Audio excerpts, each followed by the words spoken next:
Mwenyezi Mungu Subhanahu wa Ta'ala anasema kutiba alaykumus siyam kama kutiba ala alladhina min qablikum la'allakum tattaqun. Mmefaradhishiwa kufunga kama ambavyo mmefaradhishiwa waliokuwa kabla yenu ili muweze kufikia katika daraja ya uchamungu. Ningeomba radhi mashekhe kwa sababu ni hafla ya iftar ambayo tumealikwa na polisi. Ni tafsiri hii aya ya kipolisi.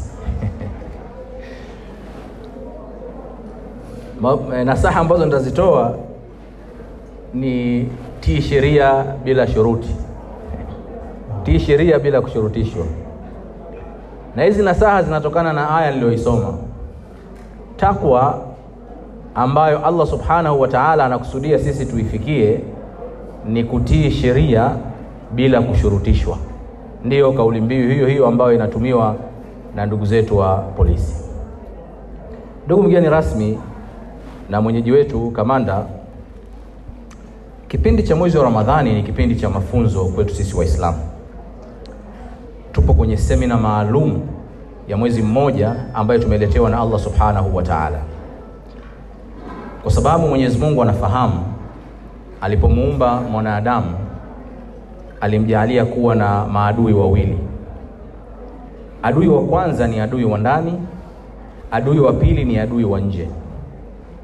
Adui wa ndani ni nafsi yake yeye mwenyewe.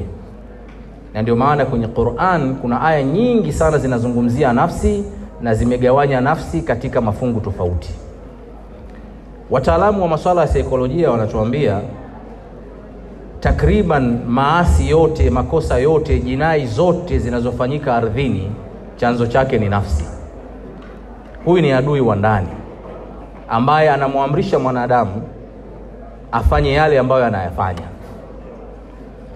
Lakini adui wa nje ni sheitani, ibilisi, ambaye naye ni kiumbe ameumbwa na Allah Subhanahu wa Ta'ala. Kwa hiyo mtu kufikia uchamungu na kumtambua Mwenyezi Mungu anakabiliana na maadui wawili wakubwa ambao wanashirikiana.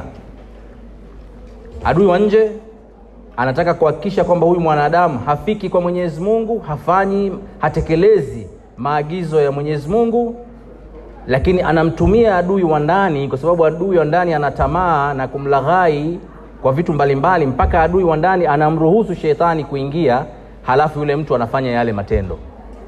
Kwa lengo la funga ni kutii sheria bila shuruti, ni kumcha Mwenyezi Mungu Subhanahu wa Ta'ala. Ndugu zangu Waislamu,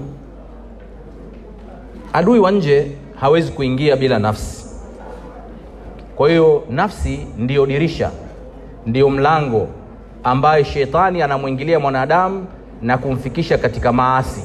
Haya maasi yote tunayaona duniani: mmomonyoko wa maadili, mauaji, wizi, rushwa, fitna, zote, uvunjifu wa sheria, wote chanzo chake kikubwa ni binadamu kuruhusu adui wa nje ambaye ni shetani kuikontrol nafsi yake ili aweze kufanya yale anayoyafanya. Hasa Mwenyezi Mungu kwa rehema yake na huruma zake akatuambia sisi wanadamu, huyu adui wa nje mimi namfunga minyororo katika mwezi wa Ramadhani. Mwezi mzima atakuwa hafanyi kazi, yuko likizo, nimemfunga minyororo. Lengo na makusudio wewe mwanadamu upambane na nafsi yako, upambane na matamanio ya nafsi yako. Na ili uweze kupambana na matamanio ya nafsi yako, ndio nimekuletea ibada ya funga ikufikishe katika ucha Mungu. Kwa ndani ya mchana wa mwezi wa Ramadhani, hata vile vilikuwa halali kwako, ukivila unapata ibada, ukinywa unapata thawabu, mahusiano yako wewe na familia yako yote nimeyakataza. Kwa nini nimeyakataza? Si kwa sababu nataka ushinde na njaa, ushinde na kiu, la, nikutese, la. Ninachotaka nikuthibitishie wewe mwanadamu kwamba una uwezo wa kucontrol nafsi yako. Una uwezo wewe wa kusema umefunga, lakini ukaingia chumbani, ukanywa chai, ukala chakula na hakuna mtu atakayejua, na ukatoka nje ukawaambia watu nimefunga. Lakini kwa nini ufanye hivyo? Ni kwa sababu unamtii Mwenyezi Mungu bila mashuruti. Unaelewa Mwenyezi Mungu anakuona, utakuwa unajidanganya wewe mwenyewe Kwa hiyo semina hii ya mwezi mmoja ambayo tunakaribia kuimaliza, ndugu zangu Waislamu na wote mliohudhuria, lengo lake kubwa, falsafa yake kubwa sio kukaa na njaa, ni kukuthibitishia kwamba unaweza ukaikontrol nafsi yako. Kuna watu hawezi kuacha kuvuta sigara, yani anajitahidi kuacha, anakula mabig G sijui mara Ales karafuu, lakini akipita mtu na sigara tu maana naomba, harufu inamshinda, nafsi yake inamshinda. Lakini subhanallah, anakaa kuanzia asubuhi mpaka magharibi havuti sigara. Nani alomkataza asivute sigara? Anamtii Mwenyezi Mungu bila shuruti. Na ndio lengo ambalo Mwenyezi Mungu anataka sisi tulifanye, tumtii Mwenyezi Mungu popote pale. Sio kwa sababu tu labda nitaonekana, la, wewe unafahamu kwamba Mwenyezi Mungu mimi ataniona. Takwa ni daraja ambayo anafikia mwanadamu ya kufahamu kwamba Mwenyezi Mungu hafichikani na kitu chochote. Ndugu zangu Waislamu, Mwenyezi Mungu Subhanahu wa Ta'ala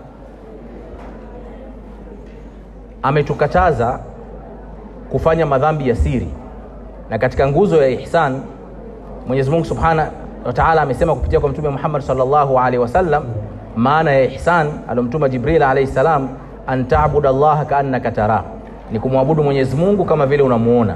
Ikiwa wewe humuoni, basi yeye anakuona. Hii itikadi na falsafa hii ndio ambayo Mwenyezi Mungu anataka kututhibitishia ndani ya mwezi mtukufu wa Ramadhani. Ni matarajio yetu kwamba tunatoka katika mwezi wa Ramadhani tofauti na tulivyoingia katika mwezi wa Ramadhani. Tunatambua kwamba Allah Subhanahu wa Ta'ala hafichikani na kitu chochote. Tumeweza kujizuia ndani ya mwezi wa Ramadhani kuzitii nafsi zetu katika kufanya maasi, kumkosea Allah Subhanahu wa Ta'ala. Na Mwenyezi Mungu anatarajia kwamba mwezi utakapomalizika, maibilisi watakapofunguliwa, watakuja na nguvu mpya ya kuhakikisha kwamba wanajaribu kumpotosha huyu mja ambaye ameingia katika mafunzo na kumtoa, kumrudisha kule alipokuwa mwanzo. Ndugu zangu, sisi mashaikhi tunapata maswali mengi, tunapata confession nyingi, yani watu wanajieleza, subhanallah, unasikiliza mpaka yani mwili wako unasisimka kwa makosa ambayo mtu ameyafanya na anayajutia na anatafuta njia ya kusamehewa na Mwenyezi Mungu katika madhambi aliyoyafanya. Ni makubwa. Sasa isiwe kwamba haya unayaacha ndani ya mwezi wa Ramadhani tu, lakini Ramadhani inapokuwa imemalizika unarudi tena kuwa ni mteja wa ibilisi. Kusema kweli, funga yako hii ya mwezi wa Ramadhani itakuwa kwa bahati mbaya sana ni kukaa na njaa bure. Tunamwomba Allah Subhanahu wa Ta'ala atujalie na tutakabalie funga yetu ya mwezi mtukufu wa Ramadhani. Ndugu zangu Waislamu, namshukuru sana kamanda kwa kutualika. Dini yetu tukufu inasema atakayemfuturisha aliyefunga anapata ujira sawa sawa na yule ambaye amefuturishwa bila yule ufuturishwa kupunguziwa ujira wake. Haya ni maneno ya Mtume sallallahu alaihi wasallam, na hakuna ushahidi unaokataza ujira wa kufuturishwa uende kwa asiyekuwa Muislamu ambaye ametufanyia khairi. Atalipwa hapa hapa duniani na Mwenyezi Mungu Subhanahu wa Ta'ala, na tunamwomba Mwenyezi Mungu Subhanahu wa Ta'ala amwepushie husda, amnyanyue daraja, amweke katika nafasi iliyokuwa nzuri zaidi ya kuihudumia taifa letu na kuwahudumia wananchi. Jazakumullahu khairan. Wassalamu alaikum wa rahmatullahi wa barakatuh. Wa alaikumussalam wa rahmatullahi wa barakatuh.